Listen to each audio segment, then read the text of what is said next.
We found the ancient stellarium perched on a cliff facing the Arctic Ocean after a day of sailing due north of the Eskimo encampment. Jacob van Oostad was our most keen member of the expedition. He had been chasing down the source of a peculiar type of crystallized metal present in several sacred items among the natives on the northeast coast of Greenland. The site was a remarkable find for any explorer, and we were all enraptured in our search for enlightenment and meaning. The surviving architecture seemed almost unearthly in origin and astonishingly sophisticated. The metal Jacob was searching for was abundant, almost ubiquitous. We were so taken by our find that we were surprised by the sun falling below the horizon. As we quickly picked up our gear, ready to head back to our camp, Jacob van Oostad declared that he wanted to stay. He was adamant. We begged him to reconsider. The night would be getting colder by the hour, and we feared for all our safety. Jacob refused, threatening us with violence if we wouldn't leave him alone. As the snowfall turned heavier, we left him there on his own. The next day, the weather became worse, and we had to spend hours enforcing our shelter as our tents became increasingly useless. The group had written off Jacob, thinking he must be dead. I had an urge to make one final attempt to save him, so I headed out as darkness fell with a handful of flares and headed toward the coast and up the climb towards the stellarium. That's when I saw him, transfixed by a burning sky, that celestial lantern. Jacob keeled over and let out a painful shriek that struck me with such fear and pity. He was crying in agony, for the cold weather had ravaged his flesh. I called out to him, and he turned to face me. His vacant stare held me in place like a needle through a butterfly, and he said, "You must leave now, Herstan. Go, and never come back." And so I left.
Who are you? What do you want?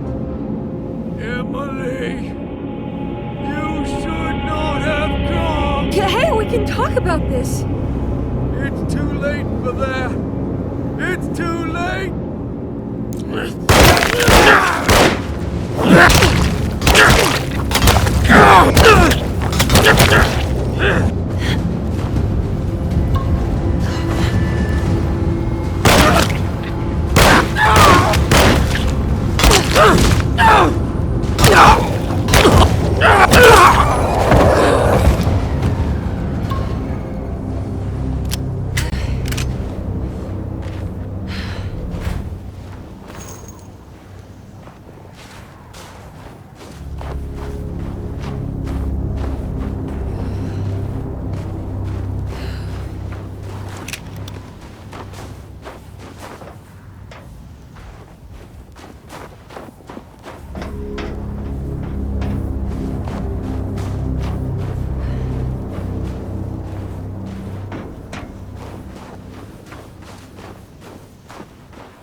understand. Why are you here?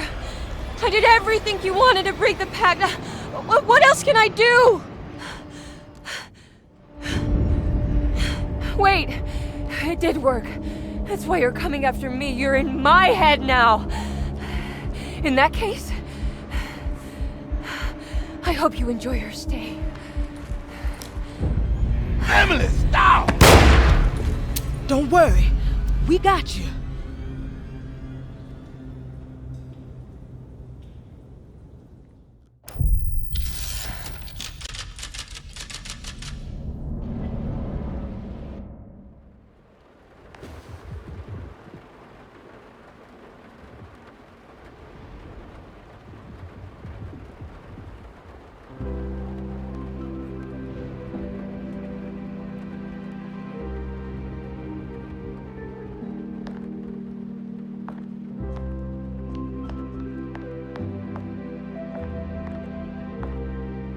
Are you alone? Or is he in there with you? Miss Hotwood is up! Heard you almost painted the foyer with your own blood and guts. Good to see you still in one piece. Stick around, will you? It's going to be an exciting night.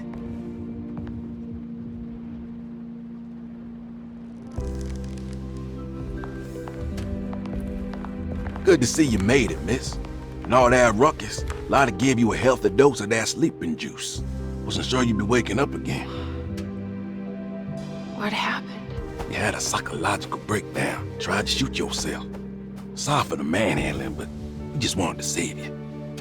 You also stabbed Jeremy in the eye. Is he alright? He's a little strange, but everything else is back to normal. Really? I broke the pact? I don't know what you did, but it worked. Let's see you standing up, miss.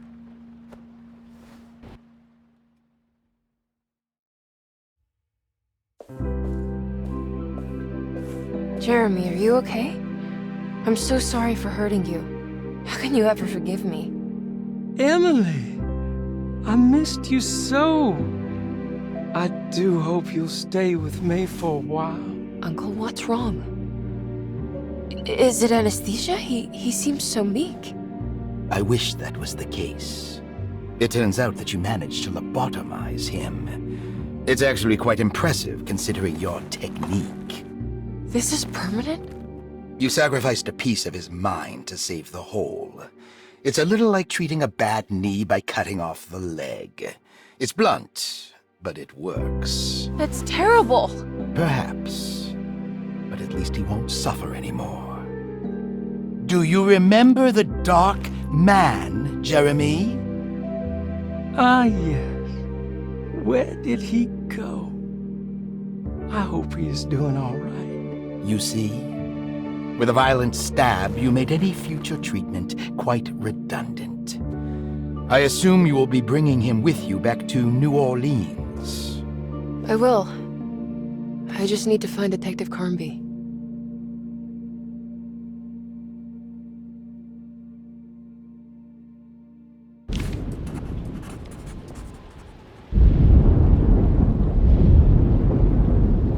Everything was back to normal.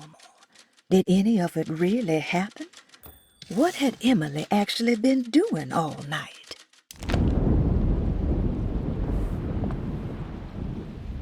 I'll be back soon, Jeremy. Then we'll go back to the city. How fun. I do like riding in the motor car.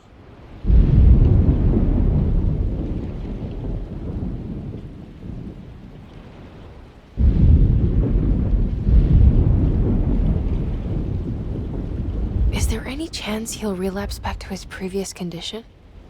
None at all. He is forever cured from all worries and other difficult feelings.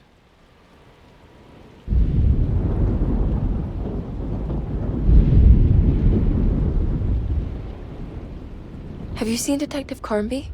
I'm sure he's around here somewhere, poking and prodding.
done, Miss Hartwood.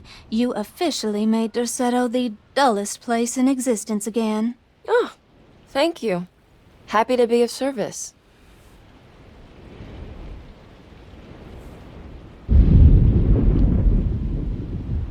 Have you seen Detective Carnby anywhere? Still chasing that lovable palooka around, are you? I'm sure you'll find him.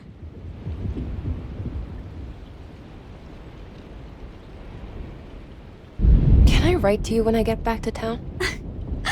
You are too sweet, Miss Hartwood. I'll look forward to reading all about your tedious routine.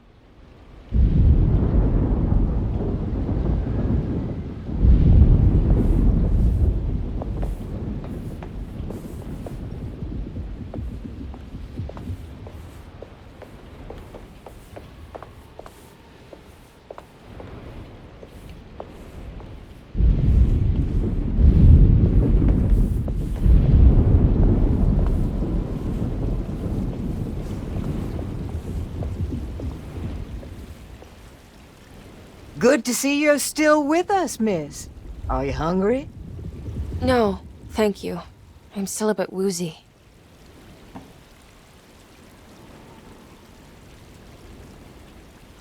Ooh, is that gumbo? I make it every year. We set up a little feast by the wishing tree and start a new year together.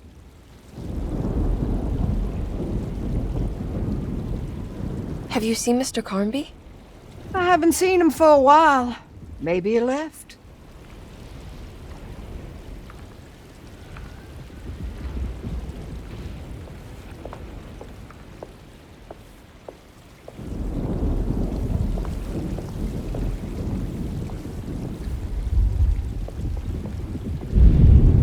Do you know what's about to happen here?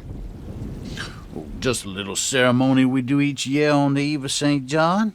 We raise our glasses to the old wishing tree here and ask for a better year.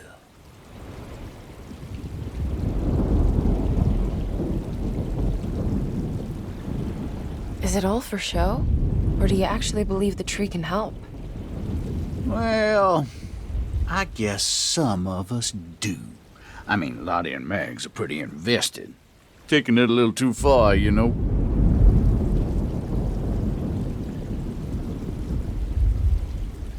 Sounds like you might be in a cult. Yeah, I can see how you think that.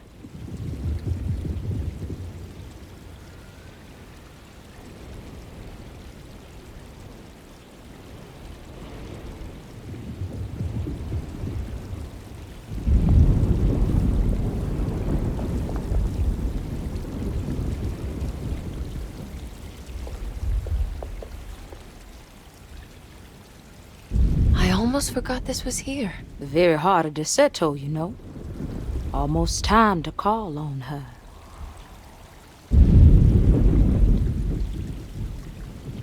What is it that you do? Is it like the voodoo rituals you read about in the papers? I don't know, miss. I never saw one up close. My family has always been suspicious of the hoodoo.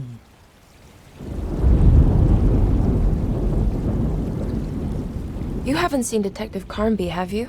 No, and I hope he stays away. I don't think he would understand what is about to happen here.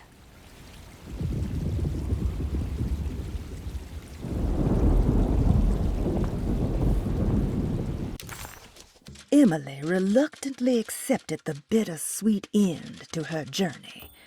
She had found Jeremy and brought him back to Derceto, but at what cost? Partial blindness and permanent brain damage. Maybe it was for the best, she tried to tell herself. Jeremy did seem more docile, happier even, and whatever spell of insanity she had suffered herself, everything was finally set right. It was time to find Detective Carnby and head back to New Orleans.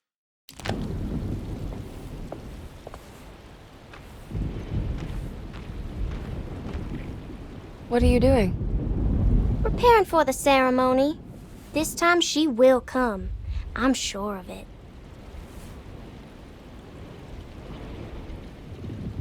Who's coming, Grace? The black go to the woods, the mother of 1,000 young.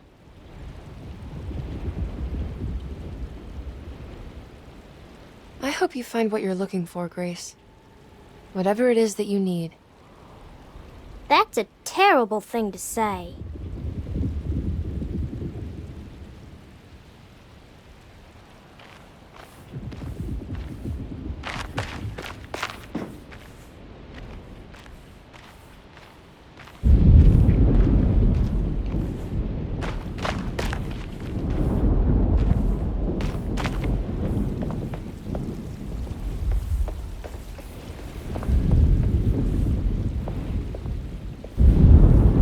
Looks like a storm's coming.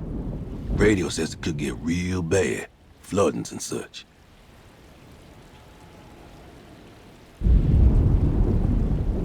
I should probably get moving before the weather gets worse. Have you seen Detective Carnby? Not for a while, but he says he's gonna wait for you.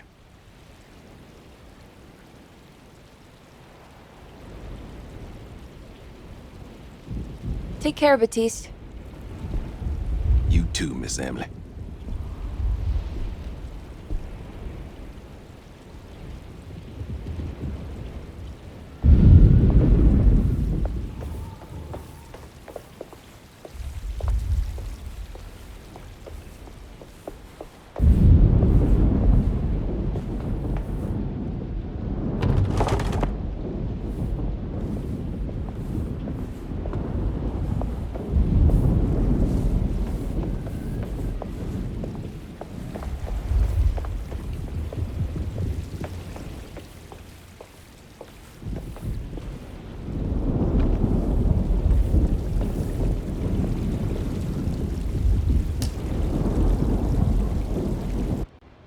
Everyone knows what to do? Y'all know the new words. Mrs. Thompson, we talked about this.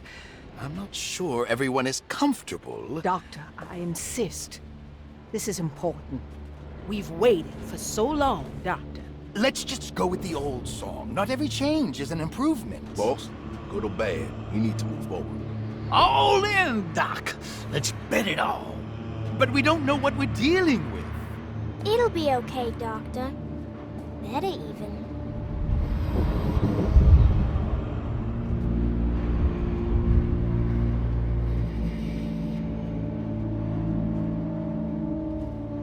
Oh, there are praises in abundance to the black goat of the woods. Hear us, mother. Take pity on us. Take pity on us. Ever there praises and abundance to black blood of the woods. Ever Hear us, mother, and take pity on us. Take pity on us. Hear us, mother.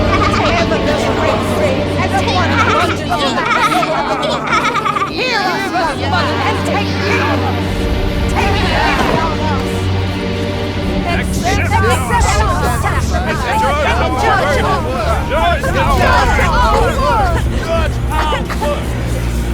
What are you doing? This is madness! This here's what needs to happen. She's just a child!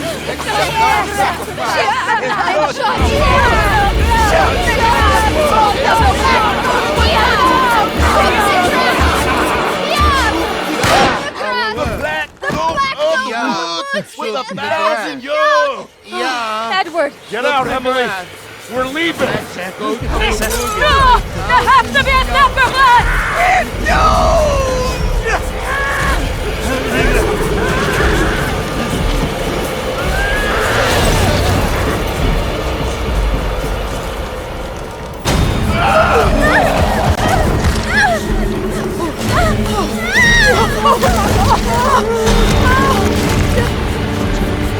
Come with me!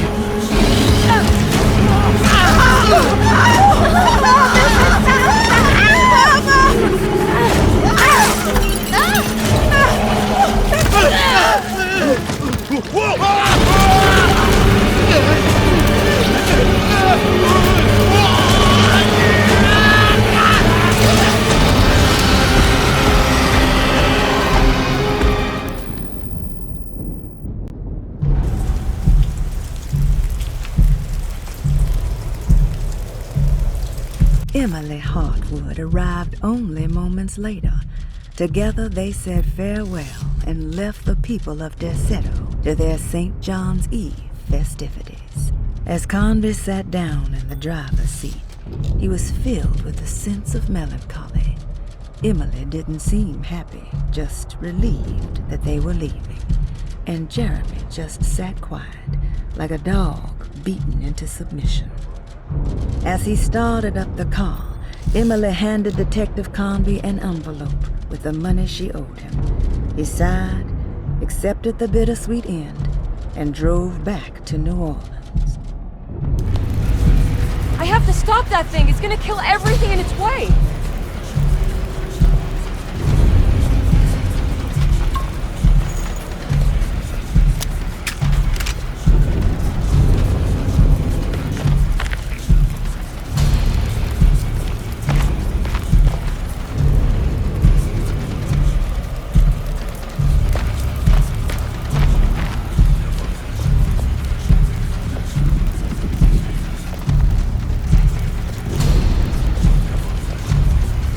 No, Ruth. Get yourself together, Emily. You have to finish this.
Emily, are you alright? I don't understand anything that just happened. What was that? The whole gang was a cult dedicated to something called the Black Goat of the Woods. I've been trying to gather as much information as I could. It was only after you started talking about monsters that I thought maybe there was some truth to all the nonsense I was finding. Where's Jeremy? Uncle! Are you alright? Everything is out of order. This isn't the way the story goes. I shouldn't be alive. Don't say that. You made it out. Be happy. Okay?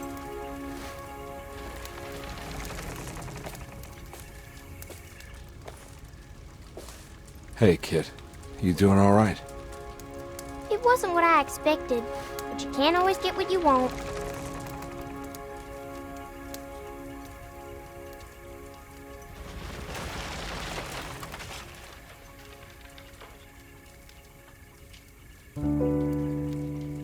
Alright, you ready to head back to New Orleans? Come on, Jeremy. Let's go. Can I come? Don't leave her. You have to take her to Hell's Kitchen. What on earth are you talking about?